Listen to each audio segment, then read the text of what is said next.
So while Shane is doing that, I just wanted to say to the folks in the room and the students that are joining, everyone that's tuned in, it does not go unnoticed to me. I mean, I know it's for your class, but it doesn't go unnoticed that you're here on the eve of a holiday. Some of you in the midst of traveling to get back to your families. It means a great deal. So I just wanted to make sure to start out by saying thank you for sharing this space with me.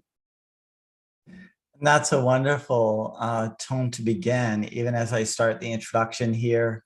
Thank you, Dr. White, for coming. Dr. LaTonya White truly is an inspiration to folks who are in the research space around entrepreneurship. And I'm honored to have her here to talk about what she's been discovering over the last few years of putting together the studies that she got. Today, Dr. LaTonya White will talk with us about the racial wealth gap and how it has affected Black and Brown people's innovation and entrepreneurial activities. We'll listen. As you listen to this, you may learn how our society is structured to promote certain types of wealth. What are the ways that you can understand race and wealth? How can you shift your mindset to think about wealth building differently? And as part of her background, Dr. LaTonya White is the recipient of the North Star Award for Entrepreneurship Education and Research.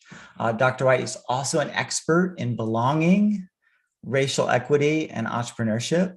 As a result of her leadership, impact, and contributions to the education and business administration sectors, Dr. White was recognized by the U.S. Department of State as a Fulbright specialist. I'm honored to share in being in the Fulbright family of scholars with you. It is so nice to have you in the presence of other Fulbrights, because we need your perspective for sure. And we need more of it too. So I hope your research inspires lots of other researchers here, young researchers and other researchers with the recording. Dr. White leverages her research and expertise on Black entrepreneurship and what she calls the racial wealth gap with a very special technique that she's going to talk to us about. She's structured something so that she can actually get access to a better understanding of what racial wealth gap looks like and how we can work with entrepreneurs and inclusive organizations to support them to create these types of equitable policies and practices and programming. Now, notice for me, this is a way of creating equitable practices, right? We're in a classroom. So I'm practicing this goal of access to equity by her sharing this view of the world. She's also a two-time author, a TEDx speaker, and a founder of her own organization called Concept Creative Group. And it really does help with training organizations like BMCC, like CUNY, like other educational institutions, like government agencies, and helps also to empower Black entrepreneurs, their families, and their communities.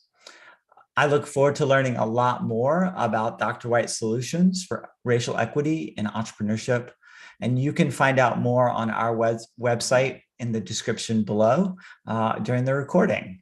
So, Dr. White, a warm welcome from everyone. And of course, we also love those reactions in the chat box. So feel free to add those in and throughout the activities and presentation from Dr. White. Thank you again for being here. Thank you. Thank you so much. So I guess it would be helpful to just kind of level set, right? And make sure that everyone has an idea of what to expect in our time together. So I'm going to start out by saying, I'm going to give you a contrarian perspective on this firm that's gaining a lot of traction. A lot of people are using it. A lot of people have become fans of it. But I have research that shows that this particular term, this real big buzzword in pop culture, is probably not the answer that we think it's going to be, especially for Black and Brown communities. And that term is generational wealth. So I just wanted to make sure that everyone's ready for the ride. that I look forward to taking you on and really kind of providing you with this different perspective on generational wealth and what steps actually need to be taken in order to create equity among different races in America, especially as it relates to wealth and the transfer of wealth. So, with that being said, I'll get into the actual presentation. Let's see here, oh, there. Um, is the screen, is it coming through okay? Perfect. Thank you for that. So I just want to, again, just make sure everyone knows why we're here. One of the things that we're really going to talk about, like the center of what we're going to be talking about in the time we have together, is about racial equity. So we hear a lot about DEI, diversity, equity, and inclusion. Sometimes you'll hear discussions about diversity, equity, inclusion, and access. Sometimes there's justice, equity, diversion, and inclusion. And then sometimes there's belonging, right? Diversity, equity, and inclusion. So it's almost like how the conversation around STEM it has been. It started out with just science, technology, engineering, and math. Then they added art to make it STEAM. And then they added another E for entrepreneurship. And so the idea is why don't we just do what we're supposed to do to begin with without having to be so exclusionary? We don't have to keep drawing boundaries around everything. So, one of the things that I like to do when engaging with entrepreneurs from historically under resourced communities is really make sure that your lived experience and your voice is amplified. I taught entrepreneurship for 11 years at a historically Black college, but I taught entrepreneurship the way I learned it, right? Which was from a very narrow scope and a very narrow perspective. So, getting into the slide, Shane talked, he gave a great background. Thank you so much, Shane, for finessing the introduction. I'm gonna have to take that the way that you did it. But this is me. This is a photo of my daughter. We were on the streets of Tunisia for my Fulbright specialist appointment. And Sparrow is the inspiration for the work that I do. My sister and I were 11 years apart. I'm 11 years older than she is. I was going to college when she was going to kindergarten, but I remember being extremely resentful towards my mom, wondering like, why did I need student loans, right? Like, why weren't there better opportunities for me to advance myself? And this was in my wise years of being a teenager. I had all the answers.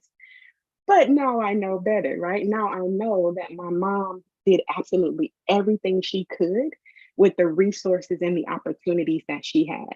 So one of the things that really drives me is creating better opportunities, not just for Sparrow, but for other people in my sphere of influence and those who will come behind me in different perspectives.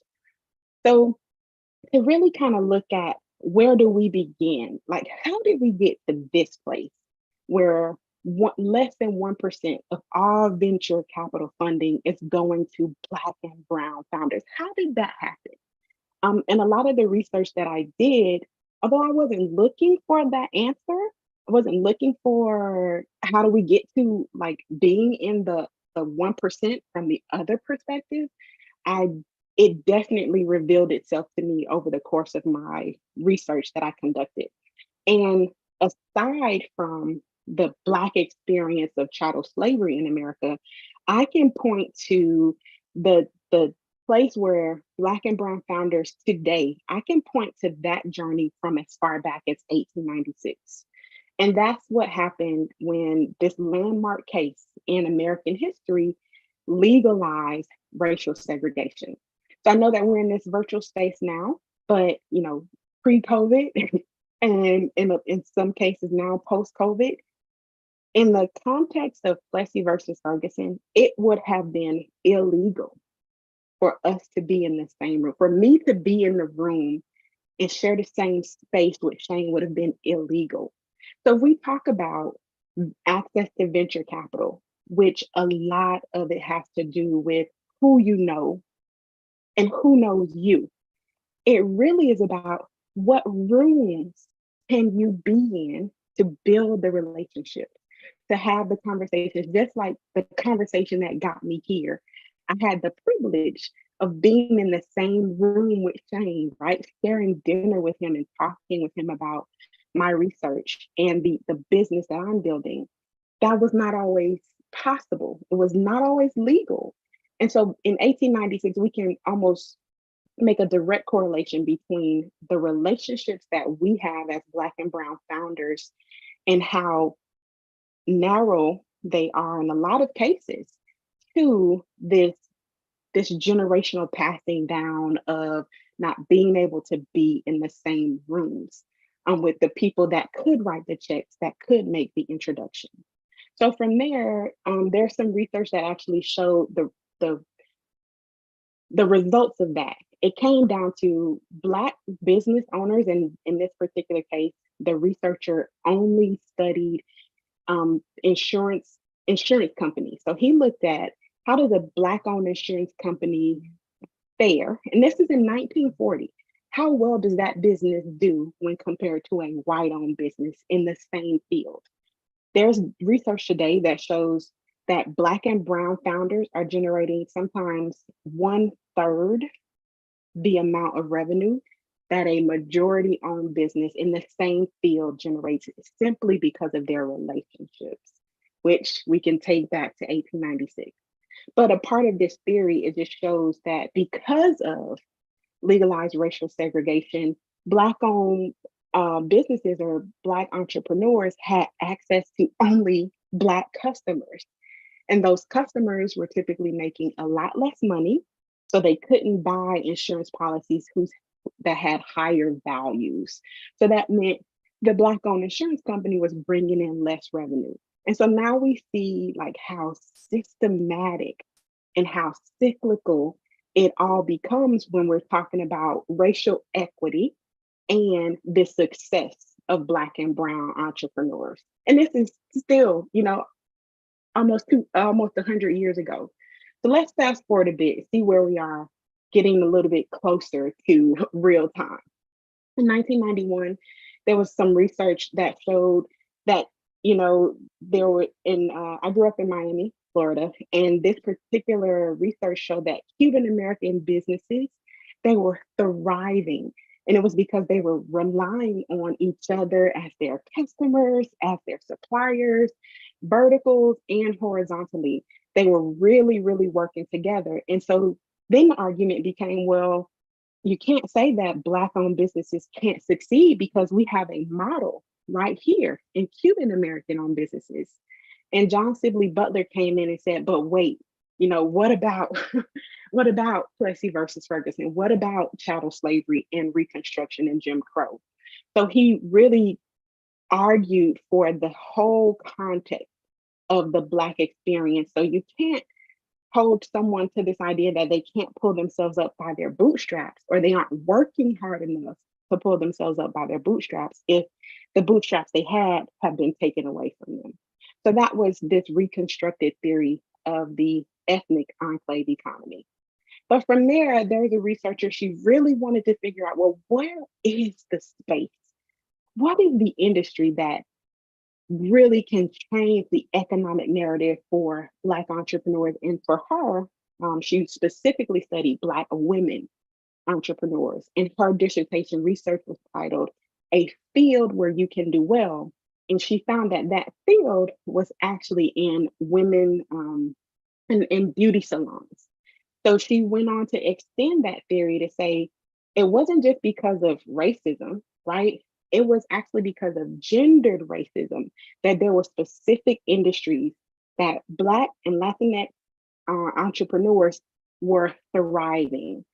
So this looks pretty stereotypical, at least it does to me, because I remember wondering as I was working as a certified business analyst with the Florida Small Business Development Center Network, like, why were all of the Black women entrepreneurs doing the same thing?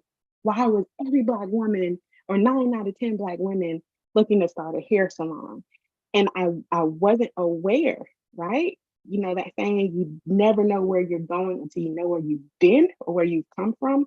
This research really helped me understand why there were so many hair salons, why there were so many barbershops owned by Black men, why there were so many nail salons owned by Asian American women. It was because of not just racism, but the racism that a woman experiences differently from a man, and then the different forms of racism and discrimination that different ethnic groups were experiencing.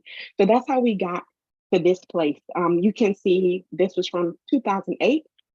So luckily we are extending ourselves a bit out of these very labor intensive fields of work where they're hard to scale, they're hard to replicate, and they're also very, very hard to become venture backable. So that's the good part of where we are with that. I do want to kind of take a quick pause before we get into this next, just kind of unpacking to really give some context. Shane, are there any questions that are popping up in the chat? No, at this point, I think you have everyone captivated. Okay. Okay. Okay. Good. Let's see. Okay. Thank you so much for that feedback, Reginald. That really does help. I appreciate that. So talking a bit more, let me take one step back here. So talking a bit more about the racial enclave economies. One, and what does this mean for educators like for Shane and myself? What does it mean for incubator managers and accelerator program managers? It means that the tech enabled, venture funded, lean startup approach to entrepreneurship won't always hold space for the lived experience of a founder from a historically oppressed community. So I'll talk a little bit more about that as we progress, but that really comes from this research theory, this body of research that's referred to as post-traumatic slave syndrome, not post-traumatic stress disorder, post-traumatic slave syndrome. And there are three major constructs of post-PTSS. One of them is this idea of vacant esteem. So I remember as I was working as a certified business analyst, there was a young woman who would come in so excited. She had a heart of gold, and she had this idea to start a nonprofit to help teenage girls in the inner city, just empowerment to help them just feel more confident about the work that they were doing so that they could perform better in school. So I went to Bali, Indonesia. I was there for about 26 days. I came back, got settled in, and reconnected with her. And I was like so excited. I was like, okay, so what have you done? Since the last time I saw you. And she said, well, I'm still working on the business plan. It's got to be perfect. I can't do it until it's perfect. And my thought was, but what about all the teenage girls that have needed you in the last 30, 60, 90 days? They can't wait for you to be perfect because they need you. And the idea that was really holding her back, and I have countless stories and experiences around this, is the idea that I'm not worthy to do this thing. Like I have these talents, or I'm creative in this way, but I don't think I can do it. And I've had students tell me that. I've had friends, entrepreneurs verbally say that to me. But from post-traumatic slave syndrome, there's this construct referred to as vacant esteem. And we know high self-esteem, low self-esteem. Vacant esteem is essentially the absence of self-worth. So if you have an idea, or if you know someone that has an idea, they have everything they need to execute, but they haven't executed, then they're more than likely experiencing a bout of vacant esteem, which can be a stretch of imposter syndrome. But vacant esteem, by definition from the book, is as far as giving you the context of what it means, it's a person's judgment of their own worth. And so when you have vacant esteem, you lack the idea that you are worthy to execute, to do this thing. This shows up so significantly in Black and Brown communities around entrepreneurship. So that's one. The next construct is it's called ever present anger. So, just for context around this, the quote says any group of people living under such harsh conditions as poverty or chattel slavery or oppression or racism or any harsh condition, they will eventually learn the ways of their captors. And so, what this actually is racialized colonization, excuse me, not ever present anger. But racialized colonization shows up in like Black on Black crime. It shows up in why Black and Brown teenagers are fighting each other because it's an expression of the conditions that they live in a lot of cases. So we're taking vacant esteem, racist colonization, and this last one of ever present anger. So on top of the idea that I don't think I'm good enough, I don't think the person next to me has my best interest at heart. So I'm on guard there. I'm on the defense there. And now I'm going to lash out and really, that's my defense mechanism. So I have all these things like internally working against me and trying to, like, literally is in battle for my energy and attention to bring an entrepreneurial idea to life in an environment where nobody else is doing it. So it's not that much of a stretch of the imagination to see why entrepreneurial execution in Black and Brown communities is much lower, because there are these other contextual things that are competing for our energy and for our interest in a lot of cases.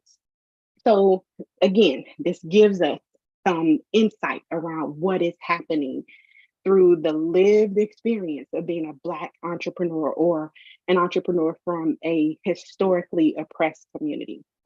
So some other things to consider, because we talked about social capital, we've talked about execution and quick execution. This next thing is access to capital, like financial capital. In a lot of cases, to be fundable, you have to have demonstrated that someone's willing to invest in you.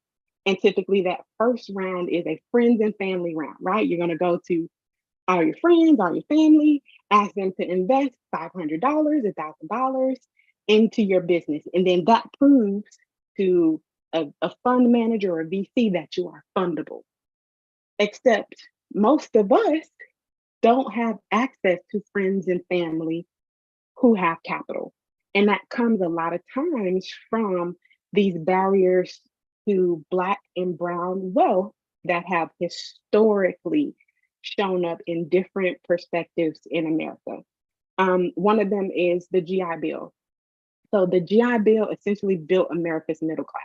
Veterans from World War II were supposed to be able to tap into these benefits where they could have low interest mortgages, they could go to college for very low tuition rates, if not free. But Black veterans were not able to use their GI Bill benefits. If they were able to get a home, it was in an environment that was considered fiscally or financially risky. So they weren't able to generate wealth or begin building wealth from that perspective because of this barrier to Black wealth. So now you don't even have a way to be fundable. And just really to kind of put this into perspective, chattel slavery lasted in America for 246 years. There are there's some data that shows that it'll take Black families, this shows 228 years. More recent data has increased that to 253 years. So if nothing changes, if we don't teach entrepreneurship in a different way, if we don't talk about racial equity in entrepreneurship ecosystems, if we don't really look at the policies that support right? Economic development. We will be having, or our children will be having this conversation 30 years from now, 50 years from now, if nothing changes. So we have in the chat, it's interesting how people equate these barriers to laziness. Absolutely. And so part of the work that I do is, and thank you, Shane, for creating this space to share, is to give that context, right? To really help people to understand that it's not lazy, it's fear, right? It's fear of rejection, it's lack of access. And there are all these other components that really create my lived experience and how I show up as an entrepreneur. So these barriers to wealth building play a significant role in whether or not you can get into an incubator program or an accelerator program that's going to give you hundreds of thousands of dollars in non-dilutive funding, right? So how do we even get to those spaces if the people building the programs don't understand our lived experiences? So let's see, there's something else in the chat. Okay, Veronica shares, teach the young how to hold on to what was left for them. So such a great segue into this next section. They can have something to strive to do better for. That means so much. And I really appreciate you setting that up for me, Veronica, because we're actually going to get into really quickly so that we have time for questions and dialogue and everything. The identity of Black and Brown entrepreneurs. So as I was conducting my research, I really wanted to study these dynastic families. I wanted to study Black dynastic families.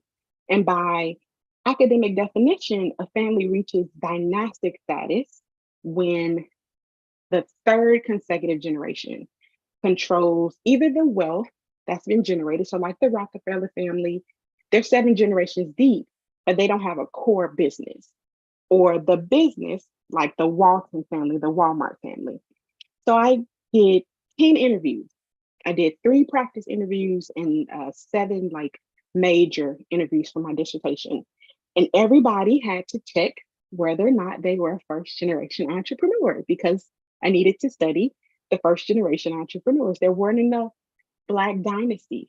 There were not enough Black businesses that I could find that had controlled their wealth for 3 consecutive generations. I couldn't even study Black dynasties. There were so few of them. So I had to switch my research to look at first generation entrepreneurs. And like I said, so everyone checked the box. I'm first generation. So I get into the interview, and 7 of them are like, my aunt did this, or my mom did that, or my grandfather did this. And I said, but you said you're a first generation entrepreneur. And so it was more so that, or rather, it wasn't that they hadn't been passed down, like the business hadn't been passed down to them. It wasn't that they hadn't inherited any wealth. It was that they, and these are the words, literally the words, I felt like I was starting from scratch. So it was the lack of that transfer of knowledge. To your point, Veronica, they didn't know what worked. They didn't know what to avoid. They didn't know what didn't work, because those entrepreneurs who were in their families didn't share that part of their journey.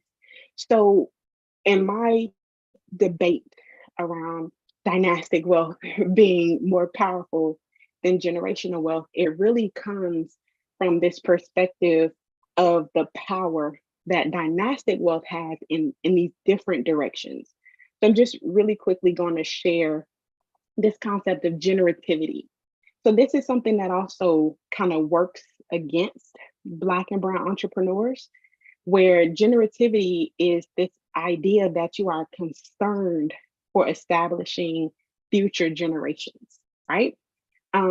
It's the practice of leading, nurturing, mentoring, promoting the next generation, and it creates these benefits, or it creates these outcomes that benefit society and move down the generational chain. So, with that in mind, what I learned from these entrepreneurs is that they were committed to the entrepreneurial journey to create something better for future generations. It wasn't profit, they were not solely profit driven. They were looking for a way to create a better, more favorable condition for people in their families and in their communities down the line at some point in the future. But that's not what VCs are necessary. That's not the language they're looking for you to have when you're pitching your idea to them. So this idea of generativity based entrepreneurship applies so heavily, like it shows up so much in communities of color because we don't want, right? Our children, grandchildren, god sisters, nieces, and nephews, we don't want them to have to do the same, live the same type of experiences. And so from there, we get into not just necessity based or opportunity based entrepreneurship, but generativity based entrepreneurship. And this is the kind of backstory. This is the story that's running in the back of our heads a lot of times. Like, I have to do this for whomever is coming behind me. It's not so much I need to do this for the investors. I need to do this for my sisters and brothers, my little cousins, my nieces and nephews. And that's a very different language, right? It's a very different conversation that's being had in the VC world and everything like that. So I want to pause there. I see there are a couple things in the chat. I'll read. Okay. Okay. Got it. You absolutely will have access to the slides. And let me know if I'm pronouncing your name correctly. Lamine, thank you for the question. And Onesia, if I'm pronouncing it correctly, it's still a problem today, even with the new wave of entrepreneurs. A lot of new business owners don't like to share information, especially in ethnic communities. And you're absolutely right. A lot of that, I think, has to do with that, going back to post-traumatic slave syndrome. So it's going to take work, right, to help people to feel like you're in a safe space. We can trust each other. Let's build together. It will take work to do that, but you're absolutely right. It is still pretty prominent in some communities. So cool. Other thoughts or questions?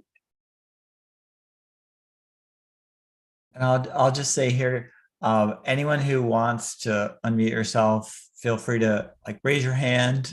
You should pop up on the side for me and I should be able to see that and I can unmute you. So don't hesitate if you want to chat with Dr. White and ask your questions. That's great. Please get your questions in the chat like you're doing. This is fantastic.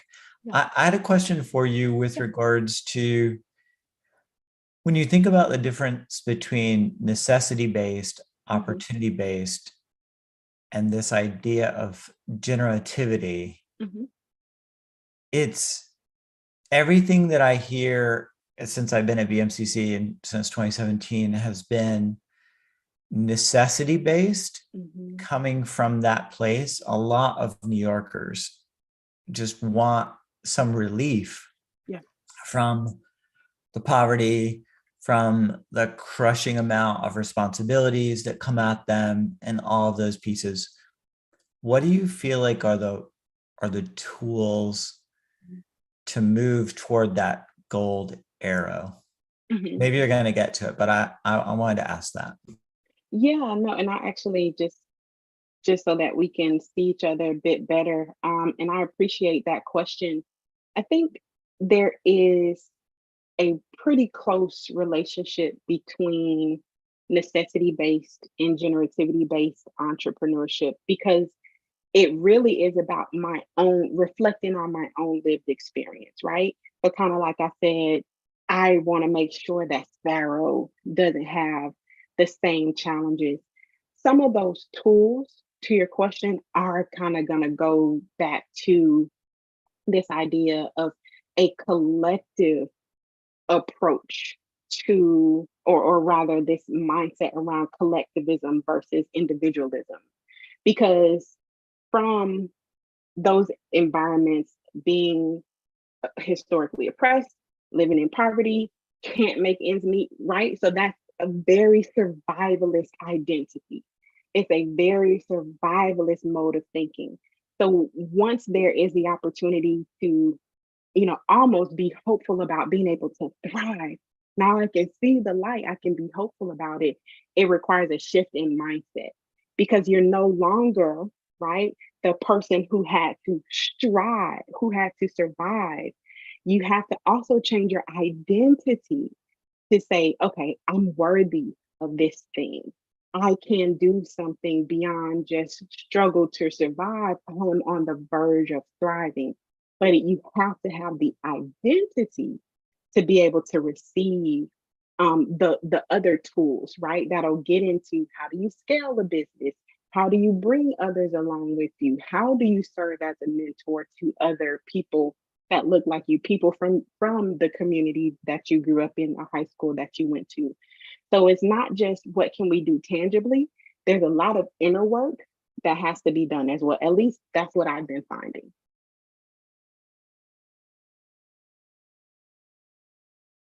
Wanted to add with that note, and we'll talk about maybe this some more as more of the content comes at us that you've been doing, but getting that inner work done,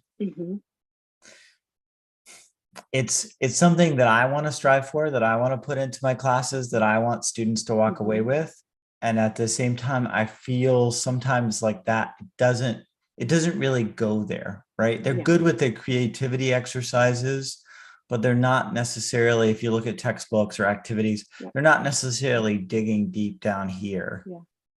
Yeah, that's so true. So Paulo Freire's Pedagogy of the Oppressed, I think the book came out in like the late 60s, early 70s, but it talks about this industrial revolution style model of education, which we are still in. We still only deposit information into the students from, from the front of the classroom kind of thing. And in his example, he calls it actually the banking style or the banking approach to education, where the professor or the teacher just is depositing information, right? Or transferring information. The student has become so accustomed to depositing that they only withdraw when there's an assignment or presentation or quiz. So the model of education is what perpetuates that. And it's going to take some real policy work to change what education looks like and what students should expect from a learning experience. So I think we're up against like that industrial model of education, and to your point, it's going to require something almost outside of the classroom to really kind of do that work with students. Yeah. Well, I would love to hear some of my students tell me things like, well, Professor Snipes, that project that we're doing out in our community, it's not doing what you think it's going to be doing with us, right? Like, I want them to actually say that to me because they hear stuff coming from you and the researcher who's doing this type of like analysis, pinpointing these areas of distress, and I just want it to become practical for the classroom, if that makes sense. And that's sort of where I'm at with it. And I'm excited to work with you from now on, going forward. Let's create great things together. So thanks again. Any other questions in the chat? I noticed that Reginald posted something. Yes. So I hope everyone can actually click on the link. It shows the relationship between Reginald says, so there's an interesting graphic from the New York Times that's directly related to how generational wealth has reduced over time in Black communities. So I really appreciate you sharing that with me, sharing that with us, Reginald. I can't wait to take a look at it even more extensively. Cool. So if there aren't any other questions, I guess we'll pick up from where we left off. Let's see here. Okay, so this is kind of just pulling it all together between necessity-based entrepreneurship is really around, I gotta make this money by tomorrow kind of thing, making sure I make the ends meet. In most cases, the person is either underemployed or unemployed. Whereas opportunity-based entrepreneurship is almost really based on you having access to money, access to capital, but you also are able to recognize that there's an opportunity coming in the marketplace. Generativity based entrepreneurship, so if we look at it as this continuum, it's about creating these more favorable conditions. Some of the participants I work with actually said they're planting a seed. They know that they're planting a seed with their entrepreneurial work, and the things that they're doing as business owners.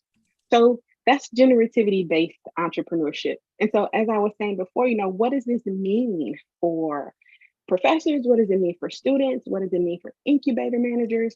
And it means that we are going to have to take a hard look in the mirror and admit that this tech enabled, venture funded, like lean startup approach to entrepreneurship is simply not going to work for everyone. And in my case, specifically for Black entrepreneurs, first generation Black entrepreneurs, first generation entrepreneurs from any historically oppressed background, it may not work for everyone. So I'll just kind of quantify that with that. So it doesn't hold space, right, for the lived experience or for the ancestral narrative of Black entrepreneurs, specifically from my research.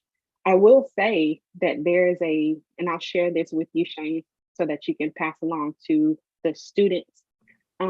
There's a report that shows the historical barriers to wealth building for Black communities, Asian communities, and Latinx communities. It's all on the same document, and it shows that there were different impediments for each ethnicity to blocking access to building wealth. I just happen to specifically focus on Black entrepreneurs in my research. So from there, now we get into, well, what is dynastic wealth? Why is it different? How is it different? So based on the research that I did, studied the Rockefeller family, the Walton family, and really identified the things that they did in common. There are actually books, magazine articles, journal articles that capture the specific steps that these families took to pass wealth down for 3, 5, 7 generations, right? And those families are referred to as dynasties. So compared to generational wealth, dynastic wealth actually has 3 to 5 times more power to create wealth, especially for first generation founders. And 3 times more power because it requires, right, the involvement of 3 generations in the family. So my family and we are 4 generations working together to build wealth. So my daughter Sparrow, in these instances where there are not family reunions, but family retreats, her generation, they're learning about these business principles, right? So if only we had been exposed to entrepreneurship or entrepreneurial thinking earlier in life, where where would we be? We may have never crossed paths. But that generation is really learning, like in the text I was reading, they're learning about building a business as a lemonade stand. But today's children, they're probably learning about NFTs and blockchain, right? So my generation, my cousins and we would be looking at the investment portfolio of the family, like where did we put our money? How much did we lose? How much did we learn? What do we want to do for next year? All of this is happening in a family retreat, not at a family reunion. And then my mom's generation, so this is the 3 consecutive generations. My mom's generation, they're looking at, okay, so Tanya is requesting a distribution from the family bank. So they're evaluating my application.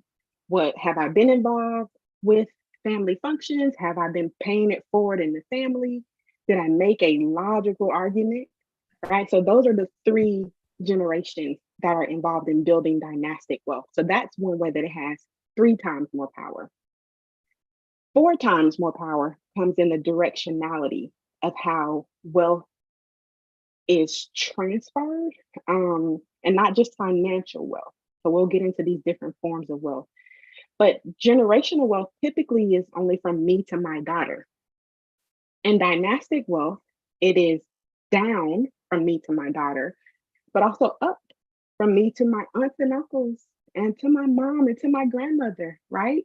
And then it goes out, left and right. So to my siblings, my sister that's younger than me, and then to my cousins that are older than me. So there's so much more direction and robustness as it relates to dynastic wealth. But the real power comes into the different forms of wealth. There are actually 5 forms of wealth that high net worth and ultra high net worth families focus on. They don't just cultivate financial wealth. And so this is where we get into how the wealth gap keeps widening because it's not just money that they're transferring. There actually is a saying in the wealth community researchers that goes shirt sleeves in 3 generations.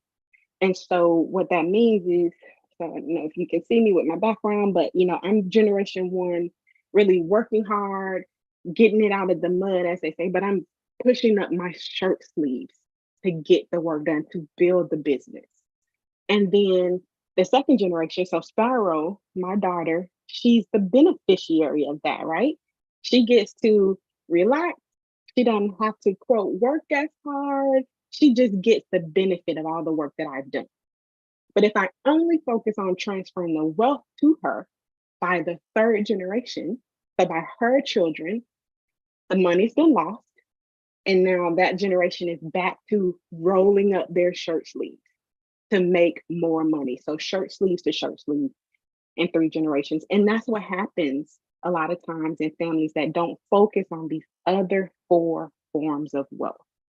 So I see a couple of things in the chat here. Yay. These generative conditions. Thank you. I'm here to help with that, Shane. And then Fatuma, let me know, Fatumata, let me know if I'm pronouncing your name correctly. Would you say that the enclave economy that I spoke about earlier fell into opportunity-based entrepreneurship?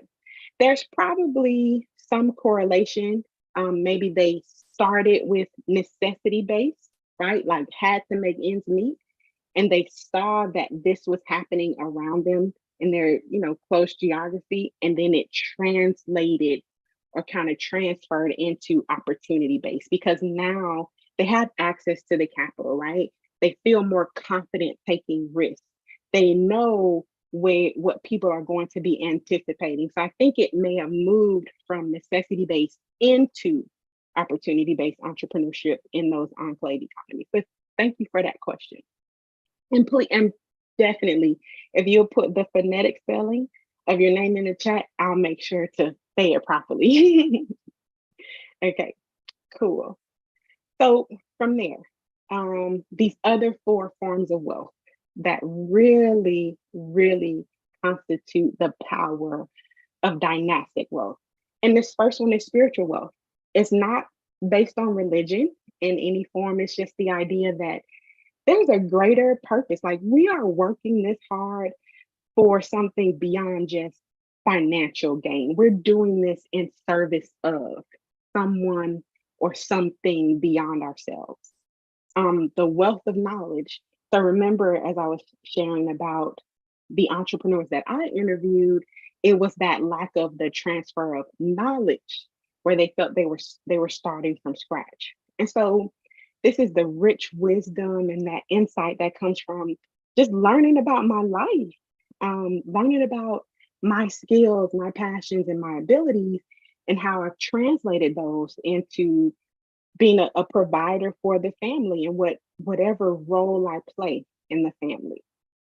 Intellectual wealth is this concerted effort, right, to make sure that Reginald and Veronica, that you develop mastery in these things that you love to do, and you do that in service to the family.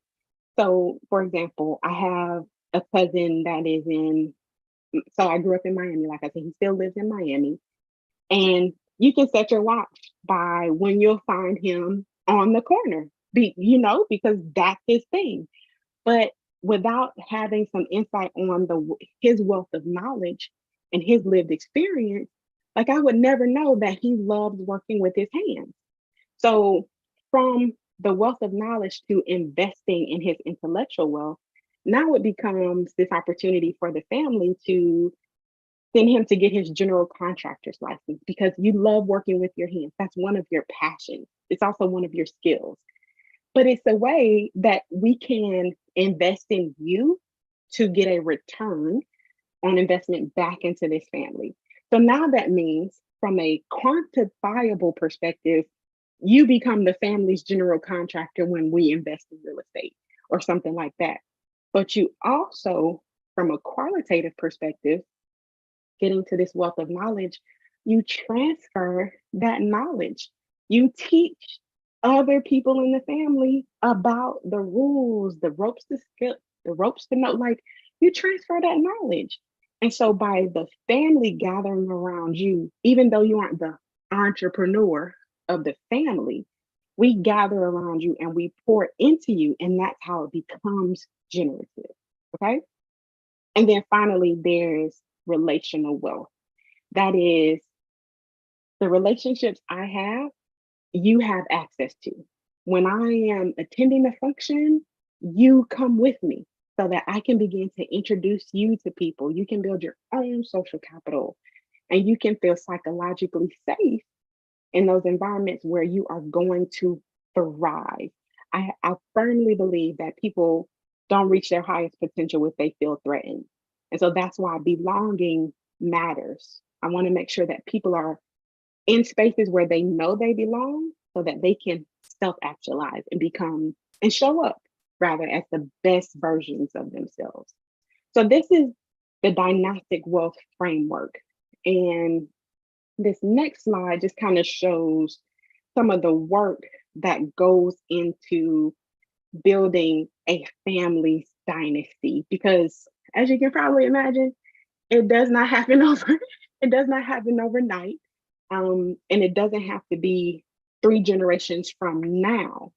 My family and I, we are 4 generations working on it simultaneously. Like as the research comes, I'm able to implement this within my family to build our dynasty today.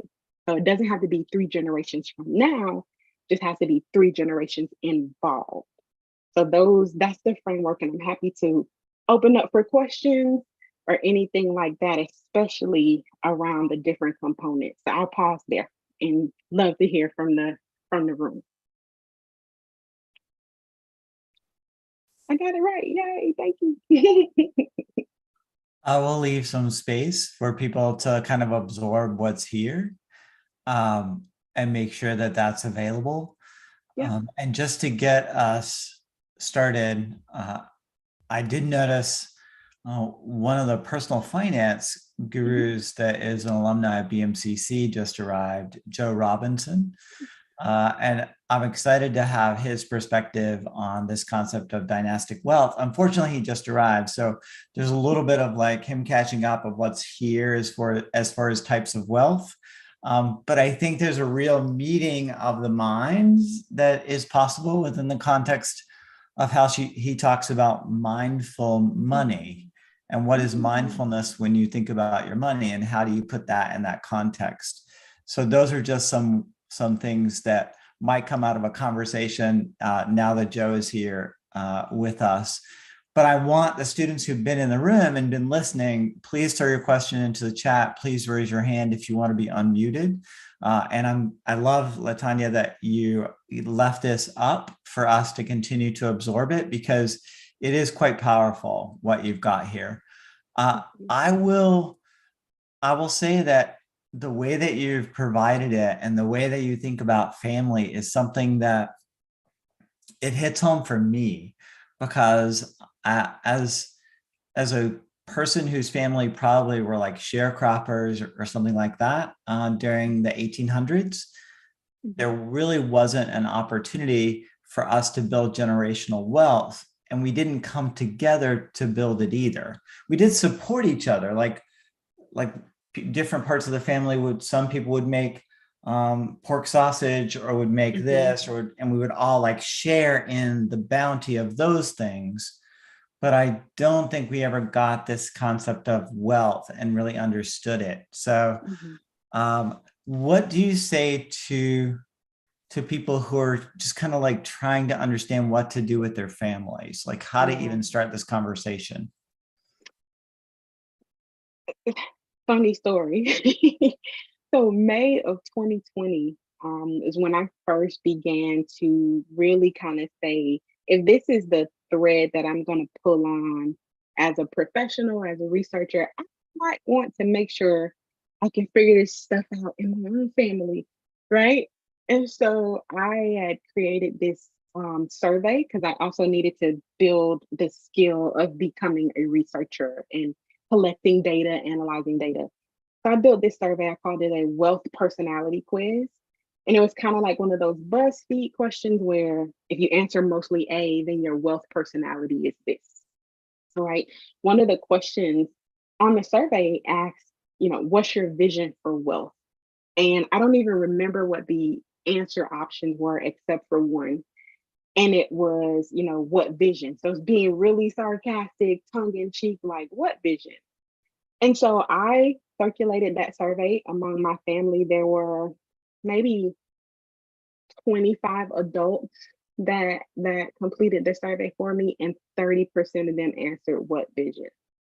And it was like, well, why are we working so hard if there are educators, healthcare professionals, real estate professionals? Like, why was I raised by my grandmother? Because my mom was working two jobs if there was no vision for wealth.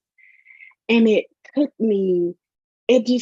rocked me to my core, because I really felt like if I can have these conversations in my own family, I'm gonna do this for the culture, you know? But I got to the point I was, doing some work. I was feeling really, really dejected. And I was doing some work, and my daughter, Sparrow, she happened to walk by one day. And I like snapped out of it because I still had her future to prepare for. So when I'm talking to my friends who don't have children, one of the things that I think about, that I ask them to think about, is what would you, if you had the power to do anything differently, would you? And because in most cases, the answer is yes. So now you've accepted this power and this privilege to be able to change the narrative. And it's going to have to start with you.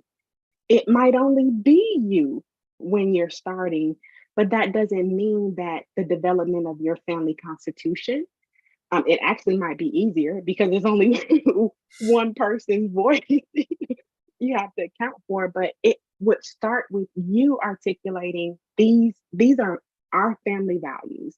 This is my family identity. These are the conditions that I want to create for future generations. And so it might be where you begin doing the work yourself.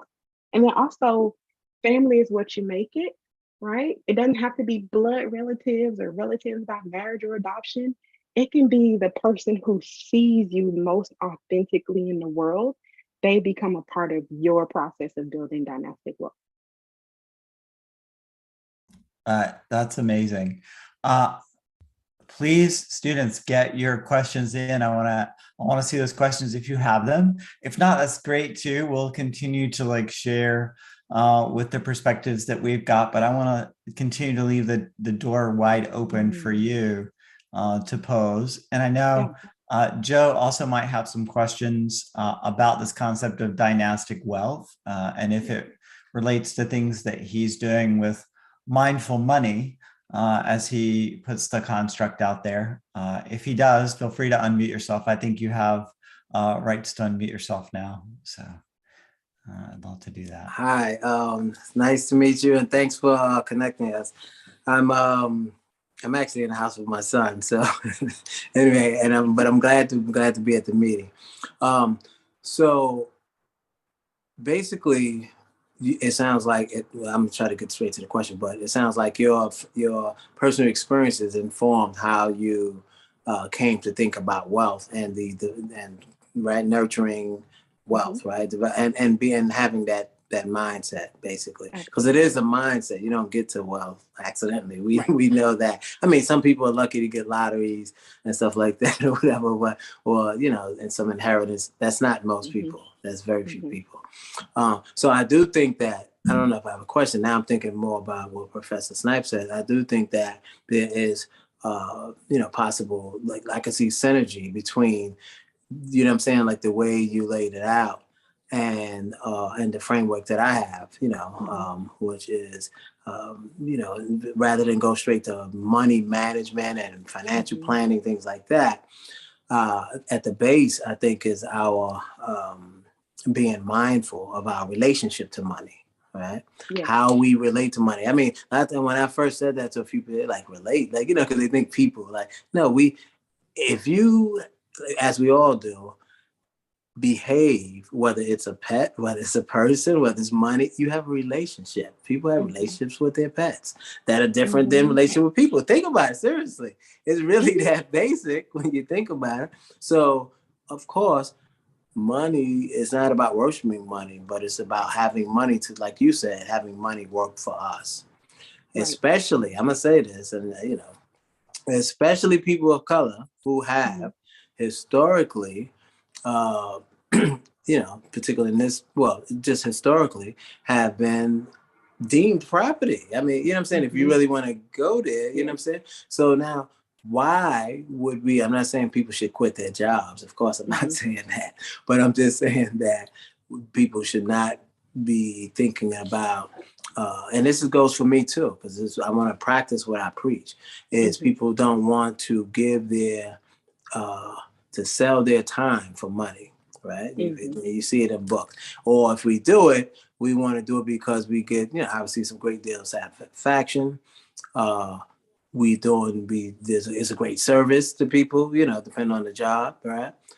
But at the end of the day, we want money to work for us, right? So anyway, that's a long way of me saying this, is that, so the three tiers or the three aspects of the mindful money brand are mindfulness, right? Think of it as a pyramid, like a three-tier pyramid. So there's mindfulness, which is the foundation, is being aware, mindfulness, being very self-aware, knowing about your money scripts, right? What type of unconscious beliefs you have about money, what's the origin of them, right? If we don't go down deep and we just deal with surface stuff and we just talk about money, people are not going to get it. I made plenty of money, not, that went down the wrong track. I'll just say that as a youngster, right? But no, I'm just being honest, right? Thank God, I'm a much better man now, right? But my point is that it's not about money for the sake of money. It's like we need to tie money to our values, what's important to us. That means we need to think about what's important to us. What's important to me may be different than what's important to you. Maybe some overlap, but there's going to be some differences. And so we want to conduct ourselves, so to speak, when it comes to money in such a way that reflects our values, right? That's how I see it. So mindfulness is so critical. Then the next rung, the middle rung, is mindset. And simply put, I frame it as we could be of one or two minds, right? Predominantly, we can be we could have a consumer mindset, which is most of us, right? Because that's what we've been fed in this society, right? This is society says that, and again, I'm gonna be brief because I know you got to go, right?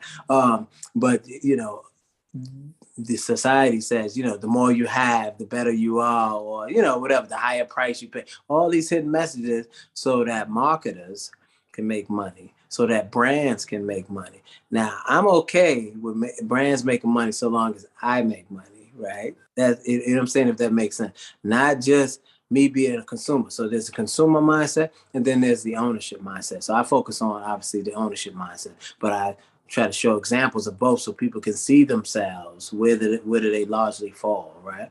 And the goal is to be on the You know what I'm saying? On the ownership mindset, on that side of the ledger. And then finally, there's the money management. So I don't have to reiterate that. So I know there's a long drawn out thing, but I just wanted to give you a little framework for the Mindful Money brand. Yeah. And I just want to add to here, because I'm looking at I took a screenshot of the framework that Dr. White was going over for building Black entrepreneurial sort of dynasties and dynastic wealth. It is really interesting to see the overlaps, but it's also interesting, LaTonya, that the specificity of what you offer, like the really specific things that you go into under each of the different areas that you have, those 5 areas: financial wealth, spiritual wealth, wealth of knowledge, intellectual wealth, and relational wealth. Yes, very they echo within the same context of the categories of what you're talking about, Joe. And what's really interesting, I hope for our students too, is that these are techniques that we need to put into the classroom, especially when we're talking about entrepreneurism as a way of building something other than just a company. And I'd like to say for you, Dr. White, I'd love to hear, because we've got about 3 minutes left. And I'd just love for you to close us out with like some thoughts about that piece of it and some wisdom of ways that we might go forward and make some headway with this. And then I look forward to collaborating with you for the. Yes, I was thinking the same thing. Yeah. I was thinking the same thing. Thank you so much. Yeah, so I'll, briefly, Shane, what you said, building something beyond just a company, right? That gets into the generative aspect of entrepreneurship. So, as an educator, what we do is inherently generative. It creates more favorable conditions through this transfer of knowledge. So the approach to wealth transfer through dynastic wealth is generative, because it's not just focused on transferring that financial wealth, but that, so for full disclosure, I'm an empath, I'm an introvert, so I'm going to hit you with the warm and fuzzy, But a part of dynastic wealth, I think that really separates the concept from how we understand generational wealth. Is it because it's almost heart-centered, right? It's focused on who am I, like at my core, who am I at my core, and what of my core identity do I want to be able to leave for others? Like, take the best of me, because I have my faults, but take the best of me and make that where you begin in your journey as an entrepreneur, as a founder, as a provider, for this family. So I hope I can leave it there. Yeah, and I would just say, Dr. White, again, your presence here this evening has been profound, as I hoped it would. And I love the comments that are coming in chat right now. There's some very interesting things about social capital, and there's also some interesting things about how you're impacting the students who've been listening to you this evening. And I just want to say thank you again for your time. It has been wonderful. And Joe Robinson, thank you so much for coming in as well and offering some insights in the ways that like financial management can be something more. I would just say for Kareem and Veronica, thank you again for spending time with us today. And everyone, I want to say have a great evening. Enjoy yourself. And I look forward to building dynastic wealth with you going forward. Yay. Shane, really quick, so everyone could just take a screenshot if you want to connect on social, and there's my email address, so I'll drop it in the chat as well. But thank you, like to the moon and back, for creating this space and for inviting me into this space with you all. Thank you so much. Oh, wow. What a great thing. And sharing that and getting that information out. I'll make sure that it gets shared across our social media and other ways for us to connect. I want this to echo out to as many people as possible. All right. Thanks, everyone. And thank you, everyone, for your kind words of thanks at the very end here, too. It has been a pleasure. Everyone, go forth, have a wonderful Thanksgiving. What a great evening. What a way to start Thanksgiving. Yay. Thank you so much.